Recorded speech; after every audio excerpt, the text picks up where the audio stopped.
cultures believe Bagul will fed off of the corruption of innocence. It's the kids. He gets the kids. Children, have you ever met the bogeyman before? Hush, hush, hush. Can't you with me, cat? Can't you with me? Can't you with me? Can't you with me?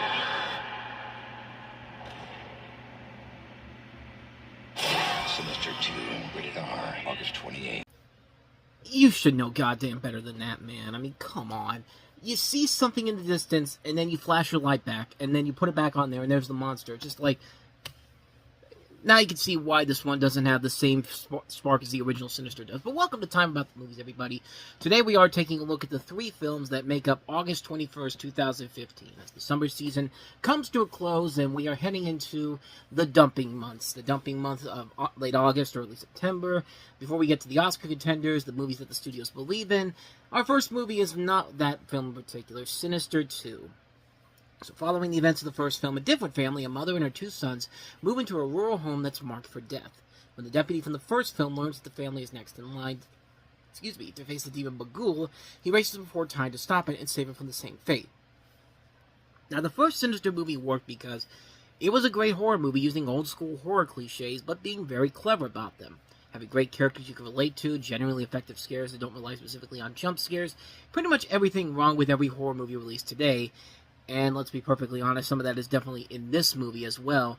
But we'll get to that in a second. But another key part of this is that this comes from the brilliant writing of Scott Derrickson and C. Robert Cargill, who clearly do have an idea of what makes for good horror, and the clever production style of Jason Blum, who has found a way to make smart, intelligent, and entertaining horror films, as well as the ones that mix them with the ones that just plain suck, like The Gallows.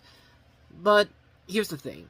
Scott and Cargill were working on Doctor Strange when this was coming out, and that should be another sign that, yeah, this thing ain't gonna work out too well.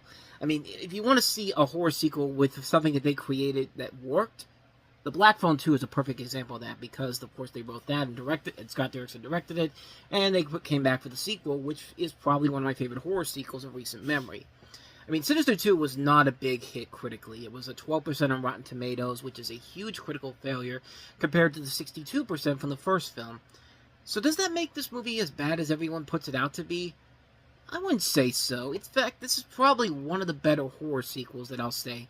Maybe since Evil Dead 2. And I know that's something that feels kind of a little far-fetched and all that, but I enjoyed it. I actually thought there was clearly an approach to taking with this, that they didn't want to redo the first film over and over again. The writing of Derrickson and Cargill does put this movie to another level than before. Now, with all that said, this movie is nowhere near as good as the first Sinister was, and I think I know the reason why. Scott Derrickson's not involved in this as the director. He doesn't have as much creative control with this one because he's working on Doctor Strange along with Cargill. And after hearing that there was a difference in opinion about where the story of Bagul would go, you definitely get the sense of ideas not coming together very well here in this movie. You got James Ransom returning as Detective So-and-so, who's really great in this movie. And once again, Shannon Sossman's very good in this movie, although some of the lines they give her in this come off as pretty corny in some spots.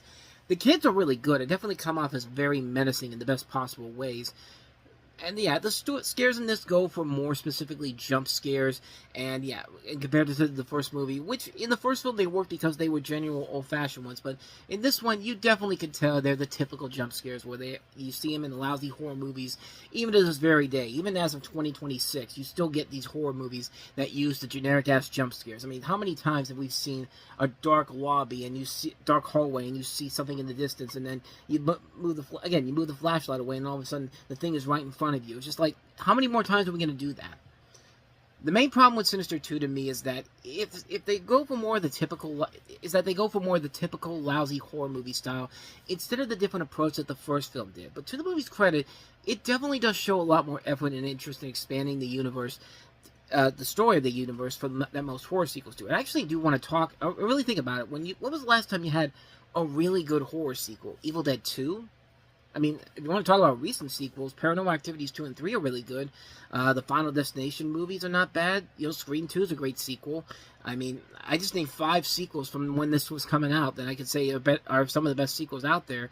And they're very few and far between compared to Sinister 2, which I think is one of the best horror sequels up to that point in time. Now, since then, horror has definitely gotten much better over time, and we've had much better sequels out there. I mean, look at what happened with Final Destination Bloodlines last year, and then, what was the one we just had recently that was surprisingly really good?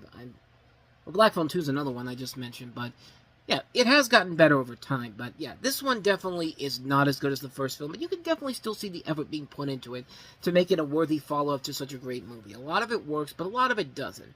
Don't let the critics tell you that this is one of the worst movies of the year, because yeah, there are much worse movies out there. Half of them were put up by Warner Brothers this year, but I can tell you this is not the case, though. It's a good sequel, not as good as the first film.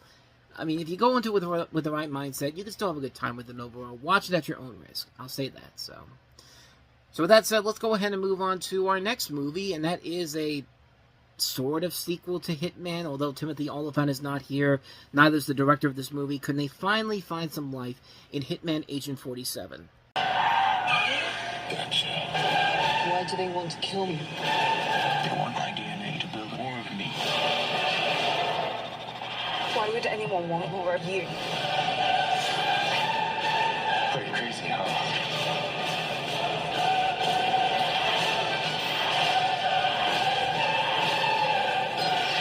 Friends of yours. Hitman Agent 47. You made him mad. I do that. Rated R. Sadly, no. This is another one of those examples where somebody takes a film that was not as spectacular the first time around and somehow makes it even worse.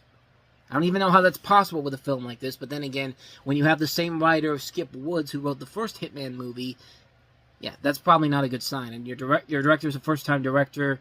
Yeah, this is going to backfire big time here. But Hitman Agent 47, it centers around an elite assassin who's been genetically engineered from conception to be the perfect killing machine, and is known only by the last 2 digits of the barcode tattooed on his back on his neck. He's the culmination of decades of research and 46 earlier agent clones, endowing him with unprecedented strength, speed, stamina, and intelligence. His latest target is a mega corporation that plans to unlock the secret of Agent 47's past to create an army of killers whose powers surpass even his own. Teaming up with a young woman who may hold the secrets to overcoming their powerful and clandestine enemies, 47 confronts stunning revelations about his own origins and squares off in an epic battle with his deadliest foe. Yeah, the original Hitman movie was not the greatest, but I do give it credit for being more atmospheric and doing it and taking a lot of chances with it, especially with Timothy Olyphant in there. This one feels like it's a sequel made by people that had they have no intentions on making a good movie based off of this character, even though you do have a good actor in here, Rupert Friend, who was in The Libertine, and he was in Pride and Prejudice, and he's not a bad actor as Agent 47.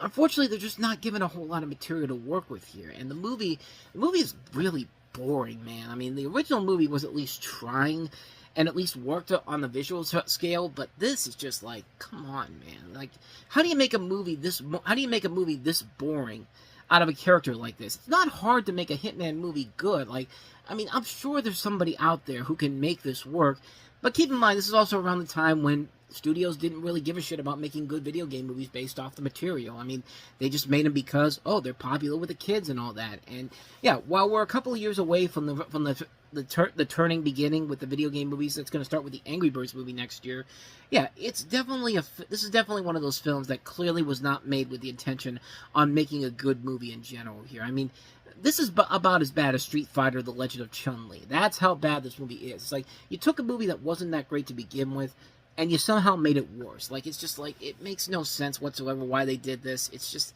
yeah, it's a bad movie. It's a really, really bad film. Avoid Hitman Agent 47 like the plague.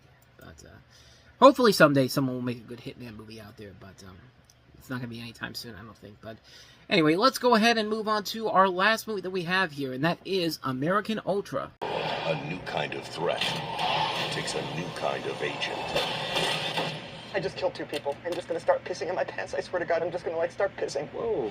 Agent Howell has been activated. We go in and we take him out. Why are people trying to kill you? I think I could probably break this lock. He's down. Go, go!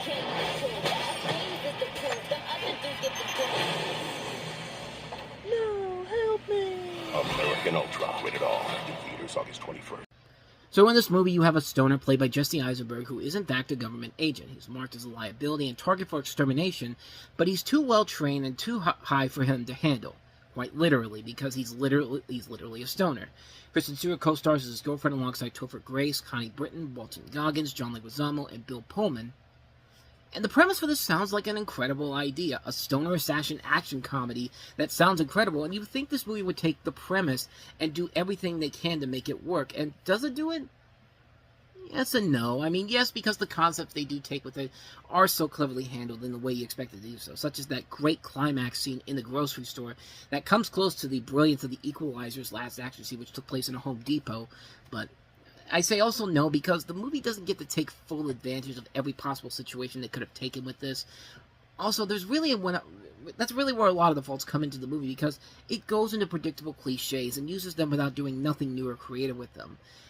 One of the other problems with the movie is that a lot of the comedy doesn't work in here, except when it's with the creative elements and some of the characters of the film overall. A lot of the comedy doesn't really work very well as it should with a premise like this, but that being said, there are a lot of things I did like about it. I like the casting of Jesse Eisenberg. Kristen Stewart is really good in here, proving that, hey, it's not her fault the Twilight movies are terrible. They're just badly written films.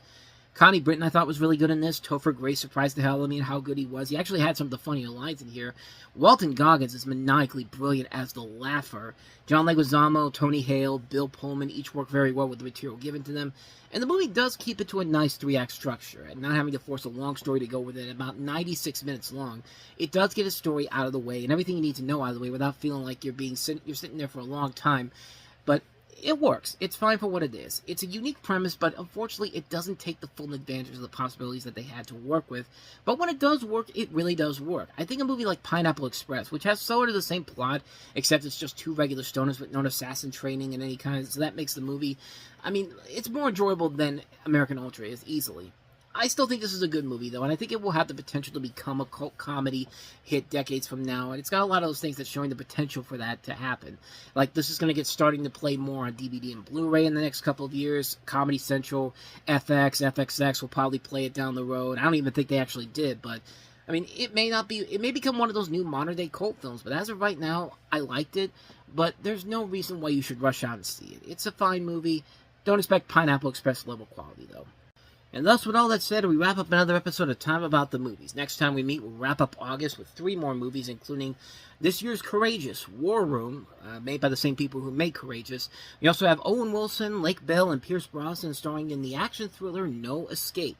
And we'll also take a look at We Are Your Friends, starring Zac Efron, and also featuring Joe Manganiello among them in a coming-of-age teen adult comedy, I guess it is, but wasn't a big hit, so you probably don't even remember it even existed. But we'll take a look at that. We'll take a look at those 3 films coming up tomorrow on the show, so stay tuned for that. But with all that said, thank you so much for watching this. I hope you enjoyed it. If you did, please go ahead and do me the honors of hitting that like button, that subscribe button, and that notification button. Also, don't forget to check out our playlist, and don't forget to check out the previous episode we did. So with all that said, whether it's in the past, the present, or the future, I will see you at the movies. Take care.